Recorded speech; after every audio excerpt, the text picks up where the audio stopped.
Fourier apresenta Psicologia do Dia a Dia, contribuindo para a promoção de saúde mental e bem-estar. A apresentação da professora e psicóloga Goza. Pois é, como acontece, né? Desde semana passada, todas as quintas-feiras, está no ar o Psicologia do Dia a Dia. Estamos recebendo aqui nos estúdios a psicóloga Margarida Maria Paulo Rodrigues Vargas, a Goza.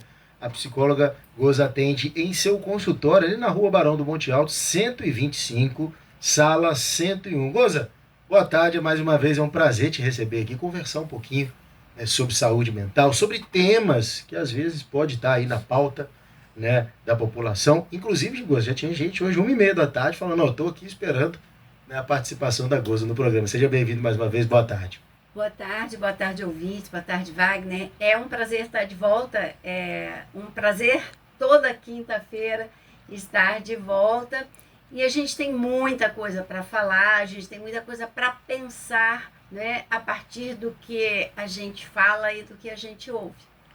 Ô Goza, primeiro assunto de hoje sobre a educação na escola e o que essas famílias esperam quando colocam uma criança na escola. A gente sabe que elas esperam que a criança receba orientação, receba conhecimento, mas quando você escolhe uma escola para o seu filho estudar, não é só isso que a gente espera, não. Não é isso? É isso. Quando uma família põe o filho na escola, ela espera que a escola corresponda a um projeto dela de educação. Toda família tem um projeto de educação para o seu filho.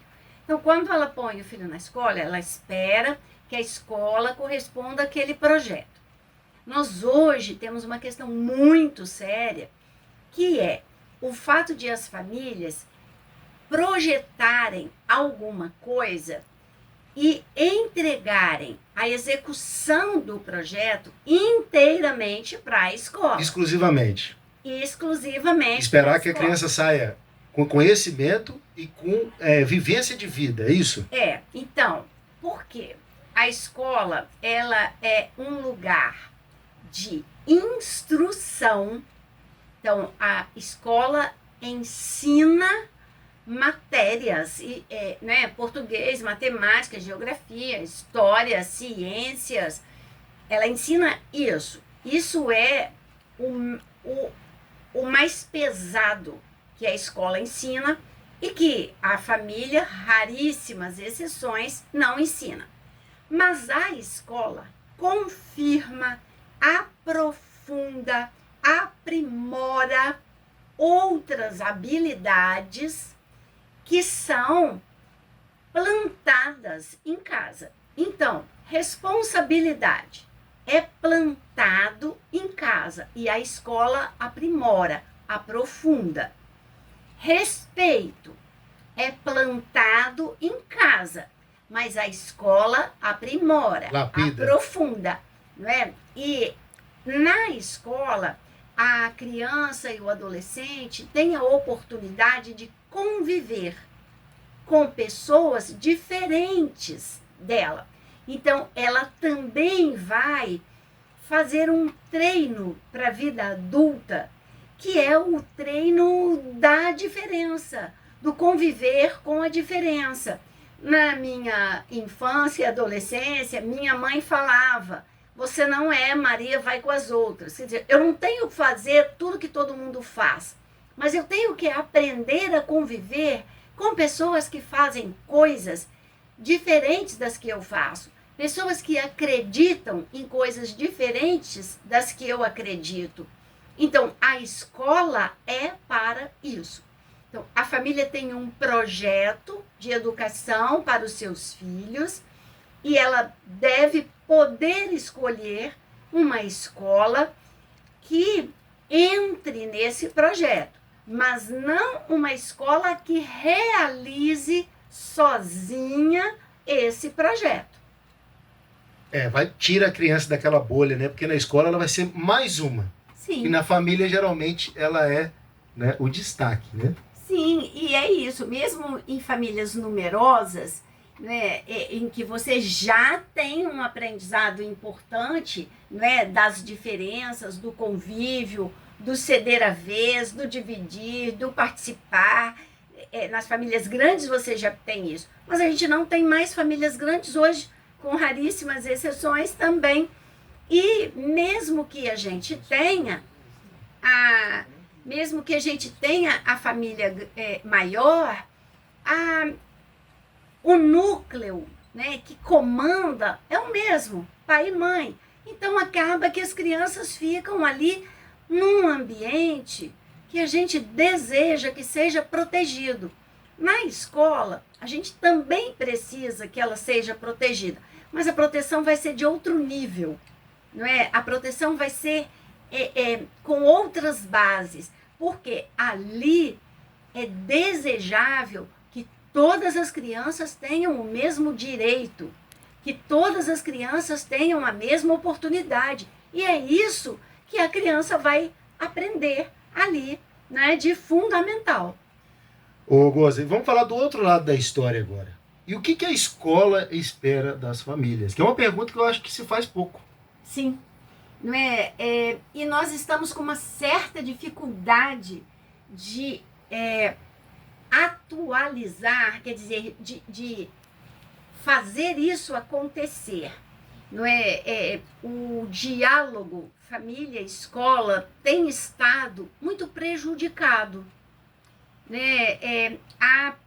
Me parece que uma desconfiança de parte a parte. Né? Então, o que a escola espera da família? A escola espera, basicamente, que a família valorize a educação. Não é? E valorizar a educação é acompanhar a criança para que ela faça as tarefas de casa. Não é? Acompanhar a criança para que ela tenha cuidado com o material dela. Acompanhar a criança para que ela saiba, não é, que em casa aquilo que ela traz da escola é valorizado. Então, quando a criança conta, hoje eu aprendi uma parlenda, e a criança quer falar, o adulto não fala, ai, que bobice, né? Que coisa chata isso. Desmotivar, isso. E desmotivar. Por quê? Talvez a família não saiba que ao decorar uma parlenda, a criança treina memória, mas ela ganha vocabulário e ela ganha uma coisa que às vezes você percebe lá na vida adulta que a pessoa não tem e que faz falta para ela, que é ritmo. E não é ritmo para ela dançar, para ela tocar um instrumento, não. É ritmo para ela se deslocar na vida. É ritmo para ela ter facilidade, por exemplo, para bater um bolo na mão. É ritmo, não é? É ritmo para ela ter uma abstração do passar das horas. Você tem um ritmo aqui muito rígido. Cada minuto no rádio é muito tempo. Você precisa ter noção de ritmo. Isso é ritmo. E quando você ensina uma criança a recitar uma parlenda, você está ensinando isso para ela. Então é preciso que a família valorize. E é preciso que a família valorize, hoje, mais do que nunca, a pessoa do professor. A autoridade do professor. Então acho que basicamente, unindo esses dois polos, nós estamos vivendo uma crise de autoridade. Uma crise de autoridade dos pais, uma crise de autoridade dos professores. As crianças não reconhecem os pais como autoridade, e se os pais não se reconhecem como autoridade e não se apresentam como autoridade para os filhos, eles também não conseguem apresentar ninguém como autoridade. E nós estamos vivendo uma crise de autoridade. Não no nosso país, no mundo, não é? As pessoas não respeitam leis, né? Você não pode beber e dirigir, mas as pessoas bebem e dirigem, e elas sabem que não pode, né? As pessoas não respeitam o limite de velocidade nas estradas, mas está escrito lá qual é o limite, mas as pessoas não respeitam. Então, vivemos uma crise de autoridade. E autoridade é quem assume a responsabilidade de ser o autor de tal coisa. Então, quando é que eu sou autoridade? Quando eu digo, felizmente eu não tenho mais que dizer isso, né? Não tinha me atentado para isso, não. Mas antigamente eu dizia para a criança, para o adolescente que chegava no meu consultório, por favor, jogue os chicletes fora. Porque me incomoda alguém falar comigo mascando chicletes. E ele foi lá para falar comigo, a criança, o adolescente, e eu falava, por favor, joga os chicletes fora. Ah, mas eu peguei agora. Mas já está combinado, porque já estava combinado que não podia vir mascando chicletes aqui. Ah, mas nem há mais, nem há menos. Joga os chicletes fora, por favor. Isso é ser autoridade. Eu sou a autora dessa decisão e eu faço cumprir. E eu não tenho medo da criança, do adolescente, não gostar de mim, não ficar de bem comigo. Eu não tenho medo. Eu vou me desdobrar para atendê-lo, para tratá-lo bem. E não vou abrir mão daquilo que já foi combinado. É completamente diferente da criança que sai da escola e vai direto. E ela chega comendo. Eu vou esperar ela comer. Ela está com fome. É verdade. Agora, chicletes não é comida. Não é? Chicletes não mata a fome. Então, não. Eu falo, né? A maioria das crianças sai da escola tem pipoca, né? Aham. Aí chega com um pacotinho de pipoca. Eu falo, pode acabar de comer a sua pipoca. Eu espero. Eu vou esperar. Não é? Então, o ser autoridade é ser autor de uma regra que você colocou, de uma lei que você colocou, e não é definitivamente ser autoritário. Você vai jogar fora porque eu mandei. Você não vai comer porque não pode comer aqui. É ter bom senso, não é? É olhar as circunstâncias, mas algumas coisas são importantes. Então, hoje nós temos essa crise porque os pais não se sentem autores da própria educação dos filhos. E por que eles não se sentem autores? Porque tem muita gente dando palpite. E no fim das contas, você não sabe quem é que você vai seguir, entre aspas, né? Você vai seguir a blogueira tal, o blogueiro tal, o médico tal, que às vezes você depois descobre que nem médico era, né? Tem muita gente dando palpite e você não consegue ser o autor, você não consegue ser pessoal, você não consegue ser íntimo como você precisa ser do seu filho, para que você seja autoridade na educação dele. Então, se você não se sente autoridade, é muito difícil para você reconhecer a autoridade de outra pessoa. No caso, os professores. Então, entramos em crise.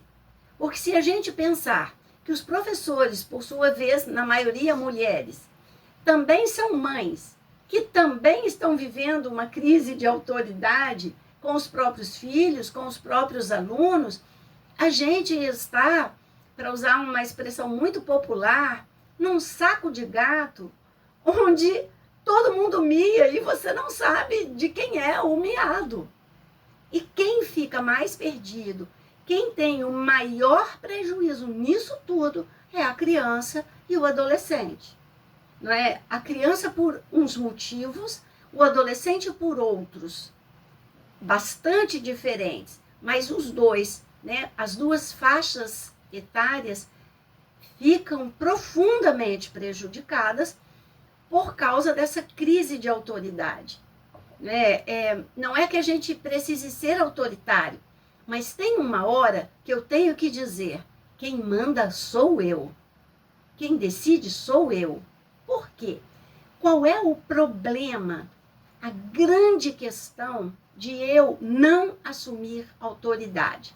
De a criança perceber que ela manda, é que ela tem consciência da própria fragilidade. Então ela pensa assim, se nem meu pai, nem minha mãe nem a professora, nem ninguém da escola manda em mim, quando tiver uma situação que eu não resolvo, quem resolve? Com quem eu conto? Então, a ausência de autoridade gera um sentimento, uma sensação de abandono, de insegurança, de não ter um lugar firme onde pôr os pés. Então, não é a autoridade para mim. Não é para mim que a autoridade é importante, é para ela, é para a criança, é para o adolescente. É importantíssimo para ele que eu responda por mim e que eu responda por ele. Porque legalmente eu respondo. Como pai, como mãe, eu respondo por qualquer filho, filha com menos de 18 anos. Mas na prática, eu às vezes não respondo por mim. Como meu filho vai confiar que eu respondo por ele? Referência que ele vai ter. Referência. Né? Então, isso é muito importante. Então, o que a gente espera? Né? A gente espera que família e escola se entendam, né? Como autoridades diferentes, mas complementares. E é nesse raciocínio que você acha que a escola, junto com a família, pode formar uma sociedade melhor no futuro? Sim, e eu não acho que é no futuro, não. Eu acho que é agora. Porque a resposta, ela é rápida. Não é? Como é que a gente constrói uma sociedade? No programa anterior, né, eu encerrei falando isso, que o cacique Chavante, né, que o Renato conheceu, falou, a natureza está se destruindo, porque nós somos a natureza. Fazemos parte, né? Então, assim, a sociedade somos nós. Então, se eu mudo, tem uma fala lindíssima da Madre Teresa de Calcutá, né, que ela estava agachada na rua, cuidando de uma pessoa imunda, ferida, né, que causava repulsa. E uma pessoa passou, olhou e falou assim, eu não faria isso por dinheiro nenhum. E ela falou, nem eu, meu filho.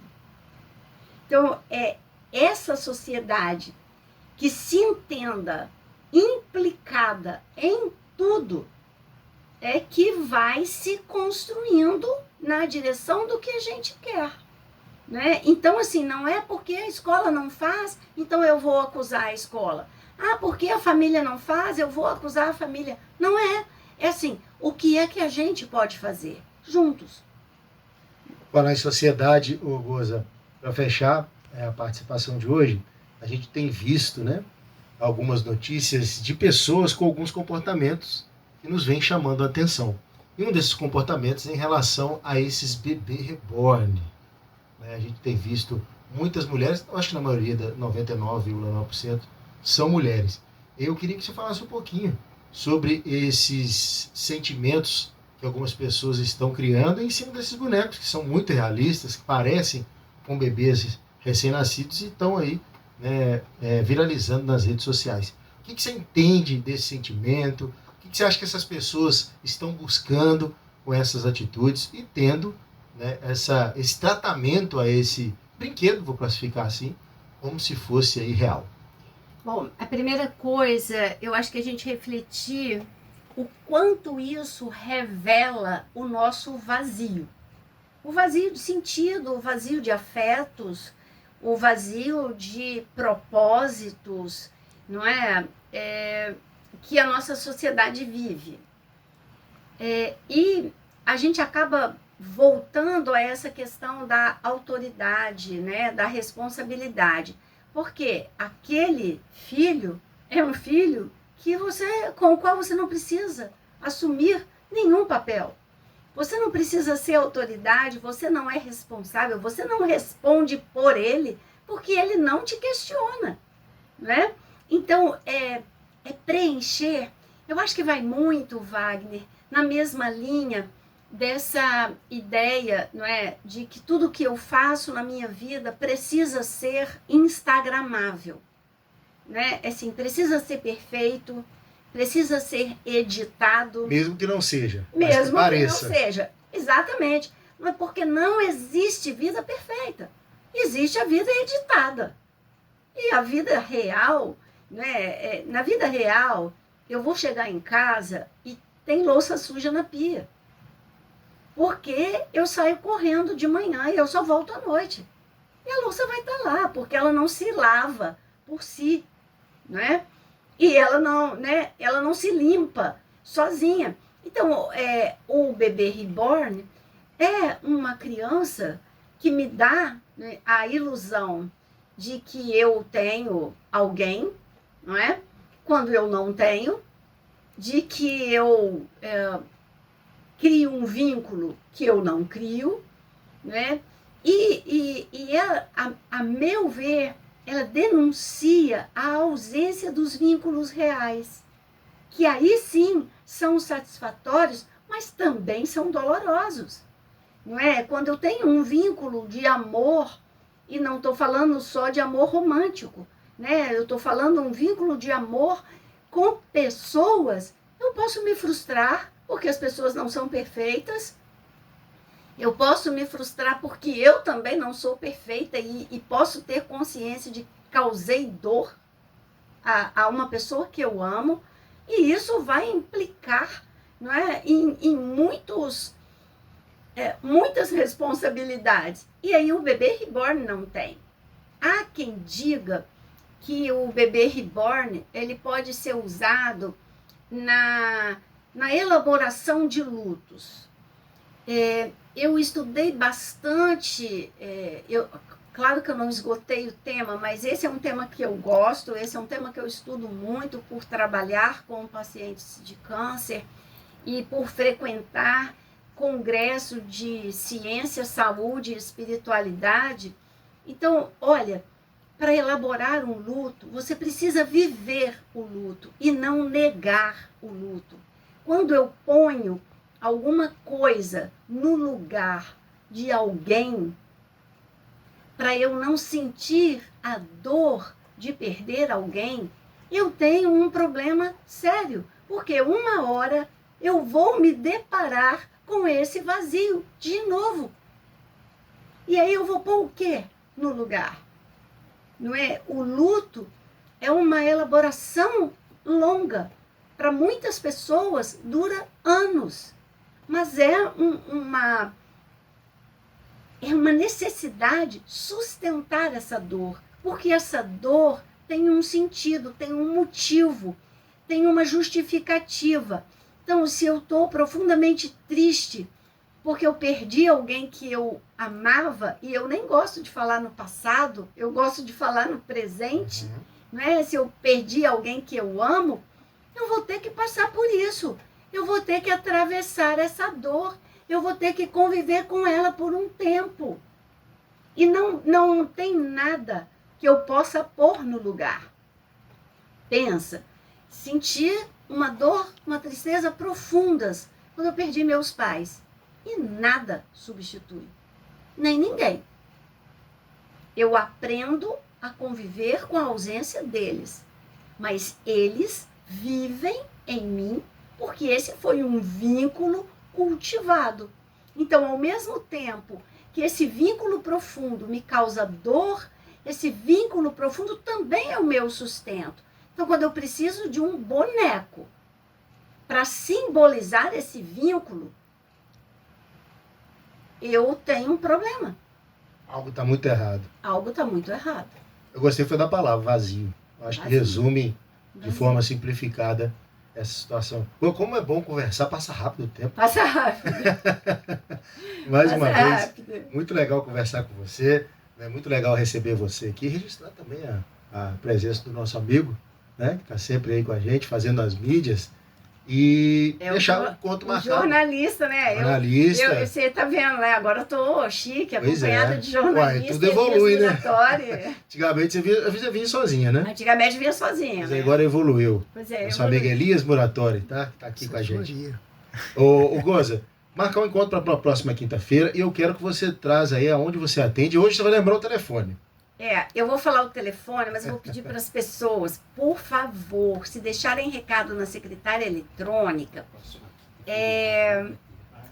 por favor, deixem o próprio telefone, porque as pessoas deixam o recado, mas não deixam o telefone, eu não tenho como retornar.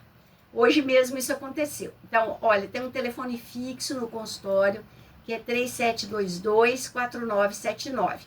Mas tem o meu WhatsApp, 98834-9745. Mas, manda mensagem, porque eu raramente posso atender o telefone. Manda mensagem, se identifica, que eu retorno. E se você deixar recado na secretária eletrônica, ligando para o telefone fixo, deixe o seu número, porque se você não deixar, eu não tenho como retornar. Só pelo nome não dá, Não né? dá, né? Não Rosa, dá. obrigado mais uma vez. Ah, eu lembrei, o Jota me chamou a atenção, quinta-feira que vem é dia de Corpus Christi. Quinta-feira que vem estamos... Feriado. É, Eu vou te dar essa folga, tá bom? eu tô de folga, tá Daqui bom. 15 dias a gente tem mais um Daqui a encontro. 15 dias estamos de volta. Muito obrigada, ouvintes. E eu queria agradecer de maneira muito especial as pessoas que já me pararam na rua, que já disseram que estão ouvindo, que estão felizes com a minha volta para a rádio também. Imensamente feliz. Tá aí a professora e psicóloga Margarida Maria Paulo Rodrigues Vargas, da Goza. A psicóloga atende em seu consultório, a Rua Barão do Monte Alto, 125, sala 101.